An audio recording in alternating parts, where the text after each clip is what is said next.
Y la semana pasada iniciamos el capítulo 5.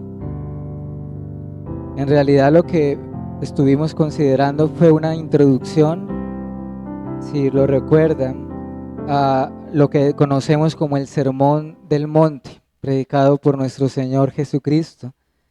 Y en aquella oportunidad estuvimos considerando algunas razones, quizás haya muchas más, pero por lo menos algunas de ellas, de por qué el Sermón del Monte es sin duda el mejor sermón quizás dado, antes o después de él.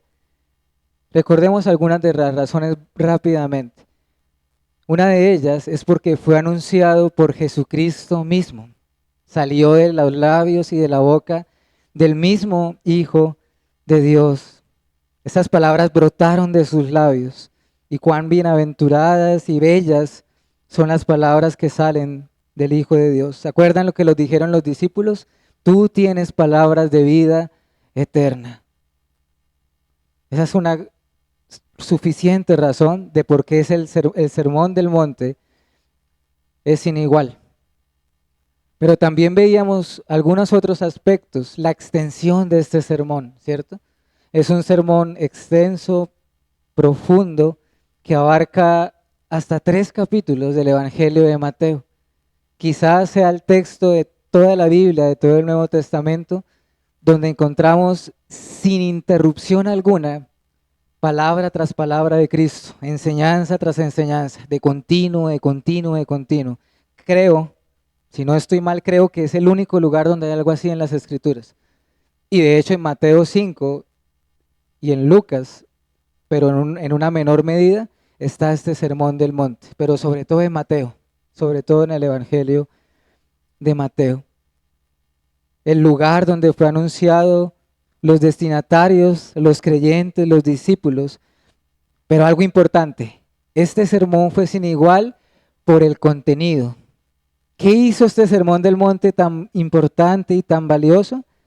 Claro, allí hay muchos temas, diversos temas, pero el Sermón del Monte es especial porque allí se nos es abierta la esencia de la ley de Dios, de los mandamientos del Señor. El Sermón del Monte es una descripción de lo que es la vida cristiana. Descripción de la vida cristiana. Si queremos resumirlo de alguna manera, la vida cristiana está enseñada ahí, en esas palabras. ¿Cómo vivimos los que profesamos el nombre de Jesucristo? Eso es el Sermón del Monte. Sin embargo, nos había quedado pendiente un punto de por qué el Sermón del Monte es sin igual. Y esto nos va a servir para introducirnos en esta enseñanza. ¿Qué era eso también importante? La forma o las palabras con que inició el Sermón del Monte. El inicio del Sermón del Monte. Toda enseñanza, todo mensaje generalmente tiene un ¿qué? Un inicio, ¿cierto? Una introducción. Y acá se nos describe la vida cristiana, pero el sermón tiene un comienzo. Y es lo que llamamos las bienaventuranzas. Las bienaventuranzas es el inicio del Sermón del Monte. Cuando el Señor Jesucristo convirtió el agua en vino en una boda en Cana de Galilea, eso lo hizo él al final, ¿cierto? Que convirtió el agua en vino, dejó lo mejor para el final. Pero en este caso, él inició el sermón de la manera más elevada posible. De entrada, unas declaraciones y afirmaciones que son maravillosas y que son una espada para ti y para mí. Estas declaraciones harán y nos hacen examinar lo más profundo de nuestros corazones. Y de entrada es un golpe duro, durísimo, para todo aquel que se crea bueno a sí mismo y que pretenda justificarse mediante las obras de la ley. Por eso, ese Sermón del Monte fue tan amado por muchos, pero también aborrecido por otros. De manera que lo que vamos a hacer en estos minutos con la ayuda del Señor será lo siguiente básicamente. Quiero que veamos una breve introducción de lo que conocemos como las bienaventuranzas y ver las dos primeras de ellas. Ese es mi deseo en este tiempo que tenemos. Las bienaventuranzas, ubiquémonos por favor en Mateo 5, ¿no? Mateo 5. Las bienaventuranzas van desde el verso 13 hasta el versículo 12. Pero pensemos lo siguiente. Reiteradamente vemos la palabra bienaventurado, ¿cierto? De allí viene el nombre bienaventuranza. Todo gira en torno en esta enseñanza a esa palabra, bienaventurados. Lo que hace de vital importancia que definamos o tengamos una correcta definición de esa palabra, bienaventuranza. Porque si tenemos un significado distorsionado de la palabra, es probable que no percibamos la esencia de lo que el Señor quiso decir. ¿Qué entendemos por bienaventuranza entonces? ¿Qué significa que una persona sea llamada bienaventurada? Hermanos, esta palabra en el idioma original es una palabra griega que se le llama así, Makarios, Makarios. Traducción o sinónimos, supremamente bendecido, de allí viene la palabra bendición también. Afortunados, dichosos, gozosos y benditos. Son sinónimos de bienaventurados. Una persona bienaventurada, según las Escrituras, es una persona feliz, o más que feliz, es felicísima. ¿Qué quiero decir, iglesia? Una dicha extrema, que goza de un bienestar espiritual, que goza de la aprobación de Dios, que goza de la comunión con Él. Es una persona feliz en grado sumo, en grado extremo. Hermanos, hay palabras en los idiomas originales que no alcanzan a tener el mismo peso en nuestra lengua.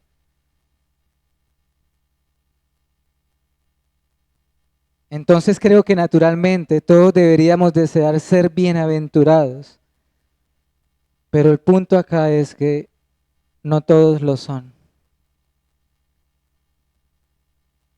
Y quienes no lo sean, entonces ¿qué sería lo contrario a bienaventurado? Quienes no lo sean, entonces son infelices, desdichados. Allí tenemos una definición de esta palabra, felicidad extrema. Pero también quiero mencionar algo importante por unos minutos.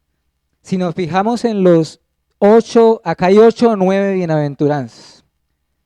Digo 8 o 9 porque la 8 y la 9 están muy juntas, van de la mano. Pero quiero que analicemos un momentico la estructura de cada una de esas afirmaciones. Cada una de estas afirmaciones tiene una estructura, si lo notamos bien en Mateo 5, es decir, un orden. ¿A qué me refiero?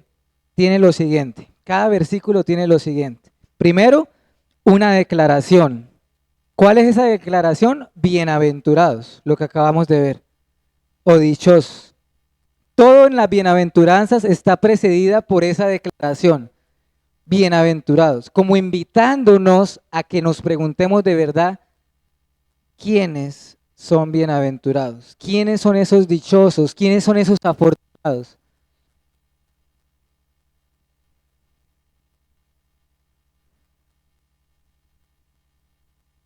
Luego, ¿qué sigue en cada bienaventuranza? Una condición. Luego de la declaración sigue una descripción de un rasgo del carácter de un cristiano. Bienaventurados los que, y menciona ese rasgo del carácter cristiano, o fruto de un hijo de Dios. Bienaventurados los que. Y luego concluye con una qué, con una promesa, con una promesa. Porque si lo notan, cada cláusula, cada versículo concluye diciendo, ¿por qué tal cosa? Ahí está la promesa. Pero atención a esto, no se puede ser bienaventurado sin la condición, sin la condición. O no podemos esperar estas promesas sin la condición. Y saben que es triste que muchos se pueden llegar a engañar pensando que son bienaventurados o que tienen o recibirán la promesa sin tener en cuenta el carácter que se nos está diciendo acá. Claro, nos resulta agradable pensar en la promesa, pero no podemos desechar la condición que se nos dice acá. Está condicionada la promesa, condicionada. Algo también importante, el tiempo. Consideremos el tiempo en que está la palabra bienaventurado. Es un término presente continuo, ¿sí lo notan? Es decir, el Señor Jesús está diciendo, no es que esté diciendo, tales personas serán bienaventuradas, llegarán a ser bienaventuradas, como hablando del futuro solamente. Está diciendo, ya son bienaventurados, bienaventurados son. De manera que esto no es algo distante, hermano, o alejado de ti y de mí. Claro, en la eternidad todo será pleno y completo y perfecto. Pero el creyente es uno que aquí ya es bienaventurado. El propósito, ya lo mencionamos en la ocasión anterior, pero quisiera repetirlo. Este sermón del monte solo tiene la intención de mostrarnos el carácter de un hijo de Dios. Hermanos, por favor no veamos el sermón del monte como un mero legalismo, como una mera moralidad. El sermón del monte y estas bienaventuranzas son los frutos de un corazón que ha sido vivificado por la gracia de Dios. Es algo que empieza del alma, del corazón y que luego naturalmente brota en frutos externos. Es por eso, porque todo comienza en el corazón, que los fariseos odiaron esas palabras. Ahora sí, veamos su contenido. Y en el tiempo que nos resta, quiero centrarme solo en las dos primeras bienaventuranzas.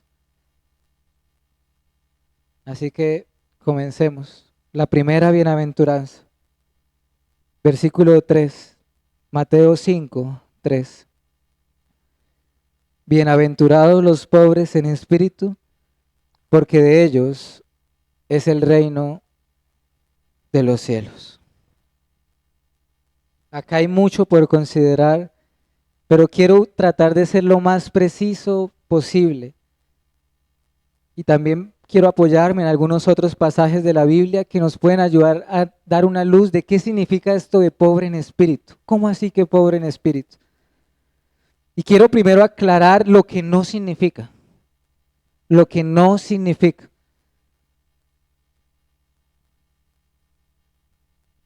El texto paralelo en Lucas 6 dice, bienaventurados los pobres, porque de ellos es el reino de Dios. Amados hermanos y amigos, pobreza en este versículo no es pobreza material. Jesús acá no está hablando de pobreza material. No está hablando de pobreza físicamente.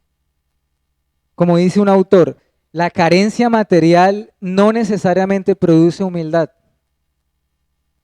o dependencia de Dios. Es decir, lo que Cristo nos está diciendo acá con pobres y que le llama bienaventurados, no tiene que ver con nada material. Nosotros sabemos que pobres físicamente hablando hay y son altivos de espíritu. Ricos hay, altivos de espíritu. Pero ricos hay, pobres de espíritu.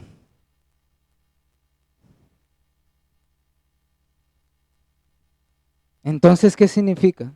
¿A qué pobres se refiere? El texto nos lo está diciendo. Bienaventurados los pobres que en espíritu. Notan que está hablando es del corazón.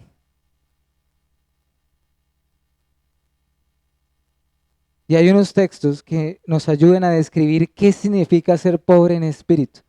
Lo leímos ahorita, Salmo 51. Los sacrificios de Dios son el espíritu quebrantado, el corazón contrito y humillado. No despreciarás tú, oh Dios. ¿Lo notan? ¿Sí notamos a dónde nos está guiando? Ser pobres en espíritu, ¿qué significa? Quebrantamiento de corazón, abatimiento de espíritu, contrición, humillación, lamento. Y todo eso está relacionado ¿con qué? Con pecado, con el pecado. ¿Por qué debemos estar quebrantados de corazón y contritos y humillados por nuestros pecados? Lamentarnos. Ser pobres en espíritu quiere decir cómo es nuestra reacción para con mi pecado.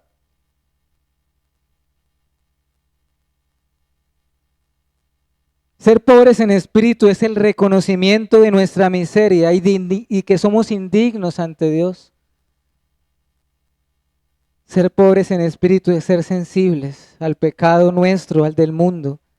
Ser pobres en espíritu es reconocer que estamos vacíos, que estamos en bancarrota espiritual, que estamos necesitados, que tenemos una deuda impagable con Dios,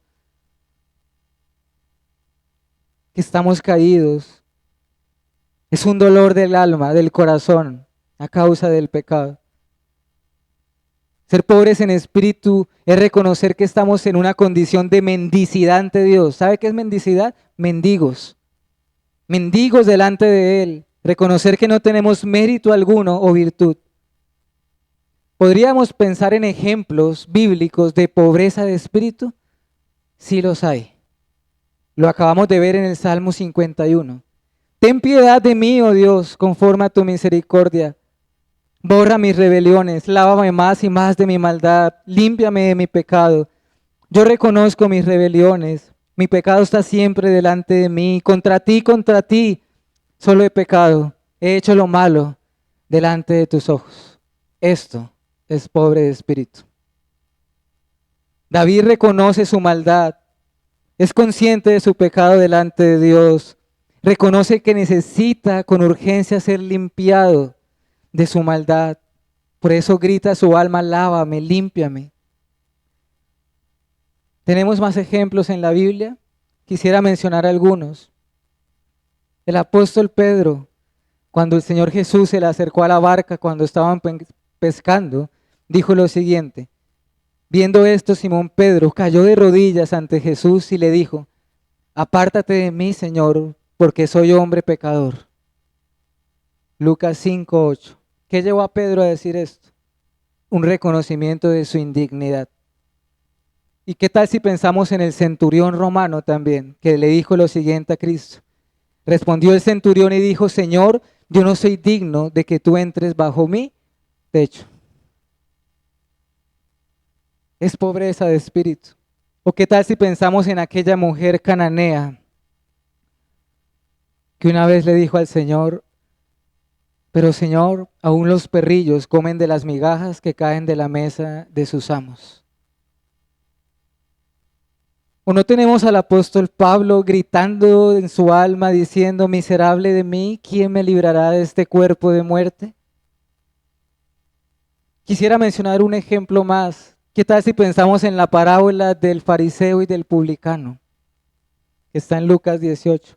Este es un ejemplo notable de que es pobre de espíritu, pero de lo contrario también, de que es altivez de espíritu. ¿Qué decía el fariseo? Vanagloriándose, oh Señor, no soy así, no soy como tal, no soy ni siquiera como este publicano. Pero ¿qué hacía el publicano? ¿Qué hacía, hermanos? Se daba golpes en el pecho. Tenía la mirada hacia abajo porque se sentía que no era digno de mirar hacia el cielo. Y por fin grita de dolor, sé propicio a mi pecador, sé propicio. ¿Saben? Esta primera bienaventuranza es la base de todas las demás, si lo notan bien. Piensan en algo. Si no hay pobreza de espíritu, no habrá llanto, no habrá hambre ni sed de justicia, no habrá mansedumbre, no habrá misericordia, no habrá santidad y no estaremos dispuestos a sufrir por la causa del Señor. ¿Qué es lo contrario a la pobreza de espíritu? Altivez, un concepto alto de nosotros mismos. Oye, mi amigo, todos somos pobres en espíritu ante los ojos de Dios. Esa es la realidad, la condición. El punto está en que hemos de percibir su pobreza, esa pobreza espiritual. Y ella nos conducirá a Cristo y nos conducirá a la cruz. ¿Saben, iglesia? Tristemente, son muchos los que se creen ricos siendo pobres, cual la iglesia de la Odisea. ¿Recuerdan las palabras de Cristo a la iglesia de la Odisea? En Apocalipsis 3:17. Porque tú dices, yo soy rico y me he enriquecido. Apocalipsis 3:17. Y dices, de ninguna cosa tengo necesidad. Y no sabes que tú eres un desventurado, miserable, pobre, ciego y desnudo. Hermanos, este es el problema de muchos de nosotros. Dios nos guarde de la altivez de espíritu. Y piensa en esto, hermano. La altivez de espíritu no solamente es algo que sucedió en el momento que venimos a Cristo a la fe. La pobreza de espíritu es una marca permanente de un cristiano. Permanente. Uno de nuestros mayores problemas es un alto concepto que tenemos de nosotros mismos y que no miramos a los demás como superiores, como lo manda la Escritura. Un predicador dijo, abro comillas, no es lo que tengo, sino lo que no tengo. Este es el primer punto de contacto entre el alma, nuestra alma y Dios. ¿Lo notan, iglesia? Venimos ante Dios como sin nada que dar, sin nada que ofrecer, con las manos vacías. Porque la Biblia dice, ¿a quién le ha dado al primero para que luego le sea recompensado? Hay mucho que escudriñar y que examinarnos. Pero recuerden, la bienaventuranza tiene una promesa. Hay buenas noticias para el pobre de espíritu. ¿Saben cuáles esas buenas noticias? Acompáñenme a Isaías, capítulo 61. Y déjelo ahí marcado porque ahorita vamos a volver a ir a ese texto. Pero leamos solo Isaías 61, versículo 1. Isaías, capítulo 61, el versículo número 1. Dice, el Espíritu de Jehová, el Señor, está sobre mí, porque me ungió Jehová y me ha enviado a predicar buenas nuevas. ¿A quiénes? A los abatidos, a vendar a los quebrantados ¿de qué? De corazón, a publicar libertad a los cautivos y a los presos, apertura de la cárcel. Amén, hermanos. Para eso vino Cristo precisamente. Para eso fue enviado por el Padre. ¿Por quiénes vino Cristo según este texto? Por los abatidos y quebrantados de corazón, por los que se duelen por su pecado y su condición. Eso es una buena noticia. Pero segundo, la promesa de nuestro texto. Bienaventurados los pobres en espíritu, porque de ellos es el reino de los cielos. Considerando esto, meditando en esto, hermanos, qué extraño, ¿cierto? pobres, y después dice, vuestro es el reino. Qué extraño, ¿no les parece? ¿Saben por qué? Porque la vida cristiana es como una paradoja. Es difícil de explicar. El cristiano es el más triste y el más feliz a la vez. Yo sé que ustedes dirán qué contradicción tan grande, pero hermanos, es lo que vemos en la Biblia. El más pobre es llamado como bienaventurado. O en otras palabras, el más pobre viene a ser el más rico. ¿Por qué? ¿Por qué los pobres en espíritu son ricos? Porque sobre ellos ha sido derramada las riquezas de la gracia de Dios. Porque hay un texto que dice así: Cristo, siendo rico, se hizo pobre para que con su pobreza llegásemos a ser enriquecidos. Segunda de Corintios 8:9. O quizás Pablo describa mejor esa paradoja de la vida cristiana. Miren este texto, describiendo a la vida cristiana. Como entristecidos, mas siempre gozosos. ¿Qué está diciendo Pablo acá? Entristecidos y siempre gozosos, como pobres pero enriqueciendo a muchos, como no teniendo nada, mas poseyéndolo todo. Segunda de Corintios 6:10. Y eso nos ayuda a entrar a la segunda bienaventuranza. Bienaventurados los que lloran, porque ellos serán consolados. Esa paradoja se sigue manteniendo. Hermanos, vean ese versículo. Bienaventurados los que lloran. Tengan en cuenta la definición. ¿Felices los que lloran? Bueno, Eclesiastés nos dice eso. Salomón. Vale más el pesar que la risa. Y es que esta bienaventuranza, la segunda, está completamente conectada con la primera. ¿Por qué? Porque naturalmente la pobreza de espíritu va a conducir al lloro y a las lágrimas. Hermanos, noten algo. No estamos hablando acá de algo superficial, de algo fingido, un dolor genuino. Bienaventurados los que lloran porque serán consolados.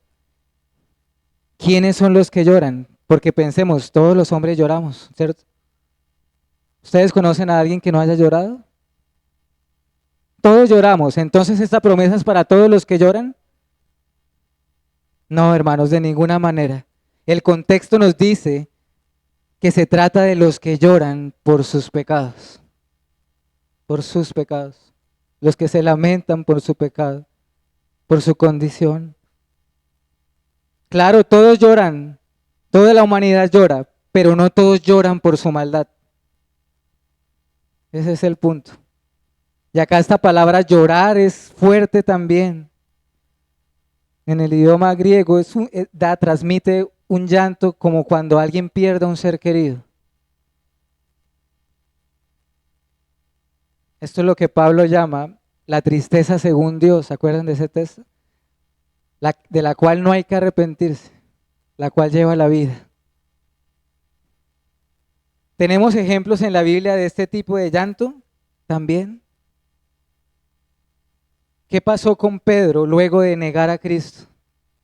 La Biblia dice que Pedro lloró amargamente. Lloró amargamente. A David lo vemos diciendo lo siguiente, Salmo 42:3. Fueron mis lágrimas, mi pan de día y de noche. De día y de noche.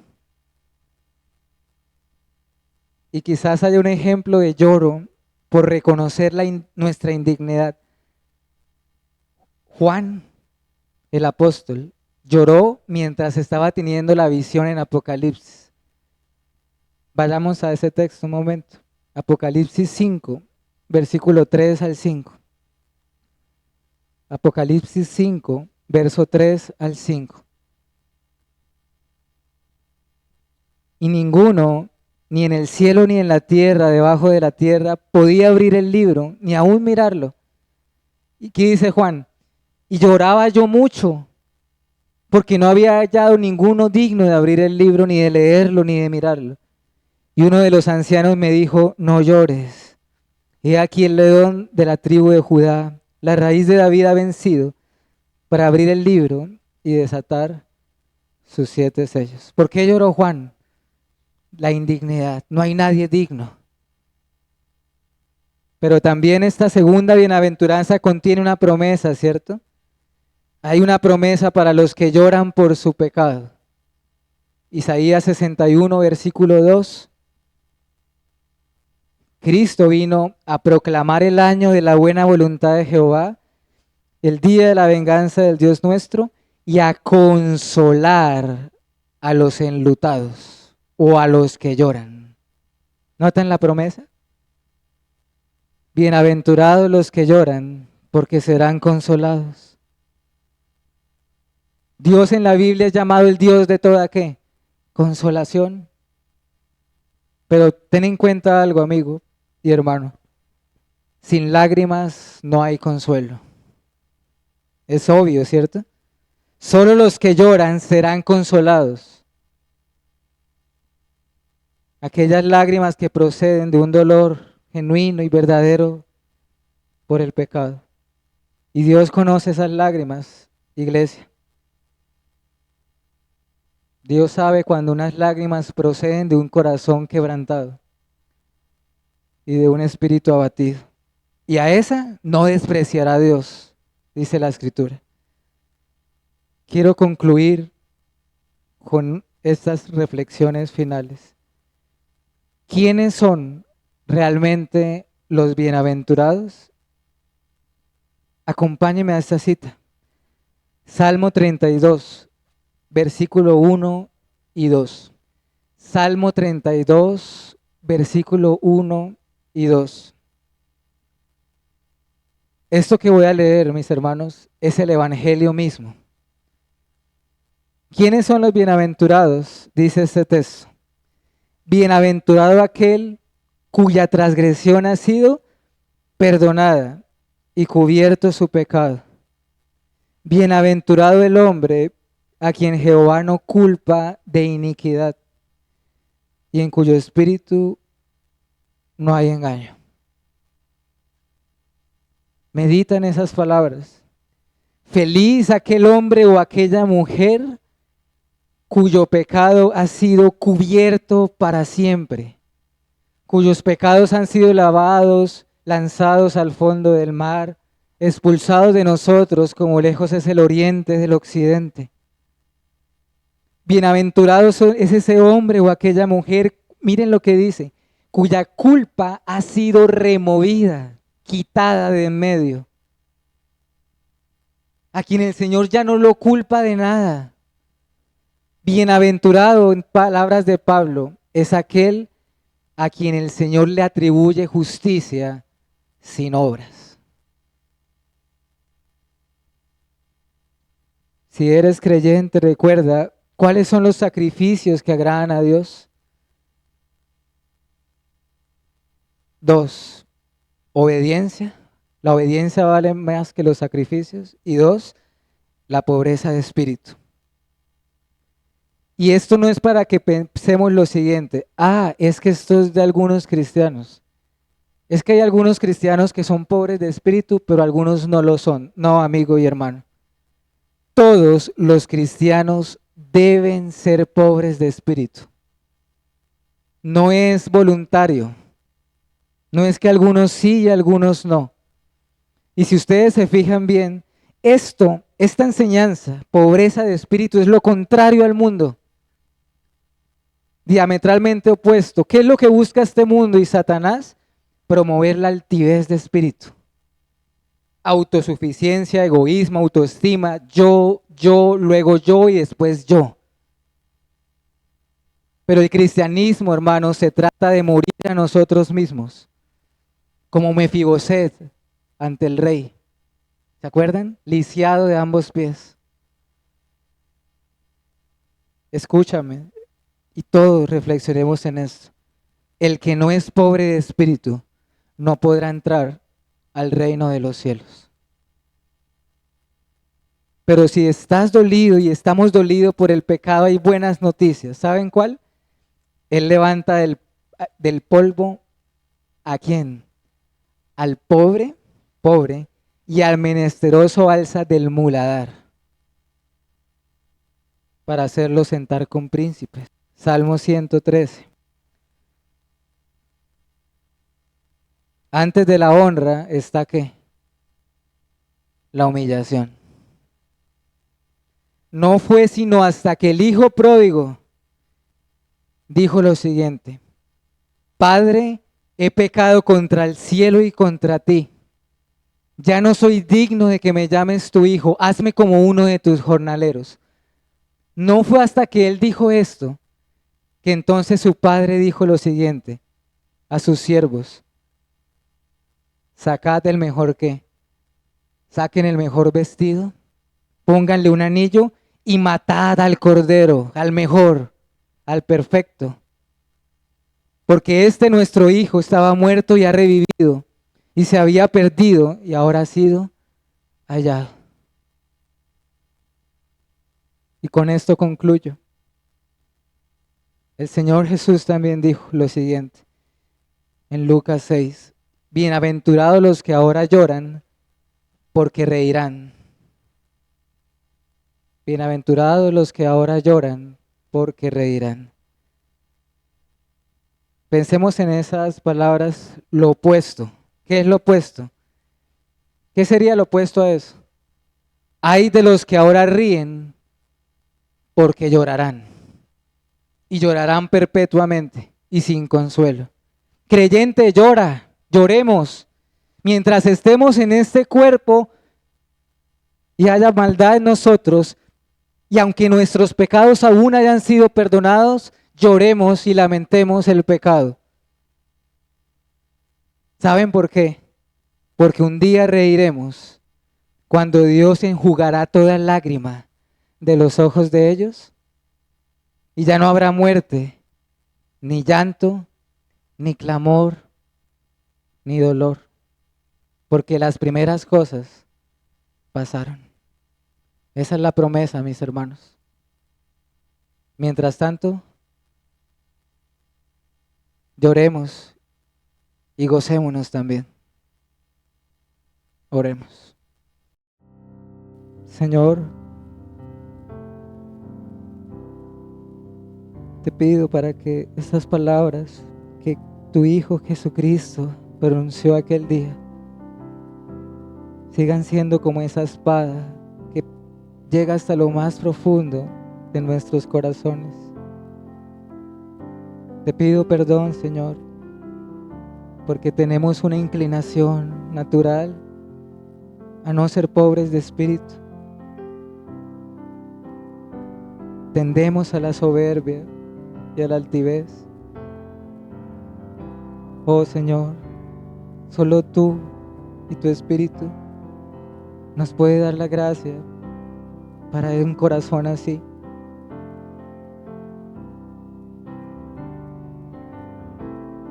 Que el mundo pueda decir lo que quiera de tu pueblo, pero tu pueblo será llamado y es llamado bienaventurados.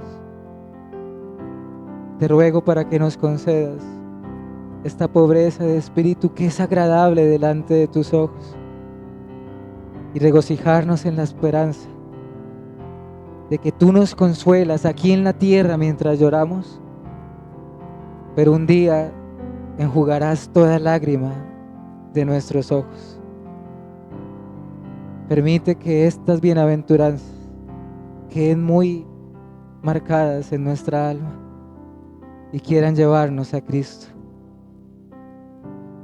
Ayúdanos a ir a Él, oh Dios, para que nuestros pecados sean cubiertos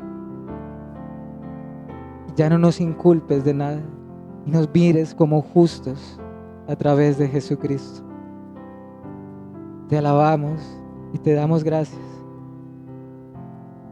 porque tú, como aquel padre del hijo pródigo, sigues con los brazos abiertos para vestir con manto de justicia a todo aquel que viene a Él en fe y arrepentimiento. Y ese sacrificio poderoso y suficiente sigue disponible. Esa sangre hermosa sigue limpiándonos de nuestros pecados. Te lo pedimos y te damos gracias en Cristo Jesús. Amén.